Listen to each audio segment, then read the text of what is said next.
Hi friends. Husband ஆஃபீஸ்லேருந்து வரும்போதே கொஞ்சம் காய், அதுக்கப்புறம் இட்லி மாவு, பால் எல்லாமே வாங்கிட்டு வந்துட்டாங்க. ஆக்சுவலா நம்ம வீட்ல ஃப்ரிட்ஜ்லாம் கிடையாது. இந்த பேஸ்கெட்ல தான் ஸ்டோர் பண்ணி வைக்கணும், காய்கறி பேஸ்கெட்ல. அதனால அதில தான் எல்லாமே எடுத்து வச்சுட்டுருந்தேன்.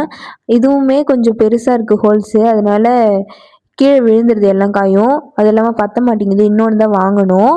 அதுக்கப்புறமேட்டுக்கா நைட்டு டின்னருக்கு வந்து இட்லி மாவு வாங்கிட்டு வந்தாங்கன்னு சொன்னேன்ல, அதனால இட்லி ஊத்திட்டு கடலை மாவு சாம்பார் வச்சிருந்தேன். ஆக்சுவலா இந்த சாம்பார் வந்து அம்மா தான் வைப்பாங்க. ஆனா தோசைக்கு வைப்பாங்க. எனக்கு தோசைய விட இட்லி தான் பிடிக்கும். அதனால நான் இட்லிக்கு தான் ட்ரை பண்ணியிருந்தேன். டேஸ்ட் சூப்பரா இருந்துச்சு. ஆல்ரெடி ஒரு வாட்டி ட்ரை பண்ணியிருப்பேன். அதுக்கப்புறமேட்டுக்கா நான் ஒரு ப்ராடக்ட் வந்து ஆர்டர் போட்டிருந்தேன் ஃப்ளிப்கார்ட்ல. ஹஸ்பண்ட் தான் வாங்கி குடுத்துருந்தாங்க. அது வந்து என்னன்னா, என்னோட இனிமையான குரலை இன்னும் இனிமையாக்குவதற்காக மைக் வாங்கியிருந்தேன். நான் இப்ப அப்படியே தான் பேசிட்டு இருந்தேன். அதனால இப்ப மைக்ல பேசலாம் அப்படின்னு சொல்லிட்டு வாங்கி குடுத்துருந்தாங்க. இப்ப நான் அதுல தான் பேசுறேன். எப்படி இருக்குன்றத கமெண்ட்ல சொல்லுங்க.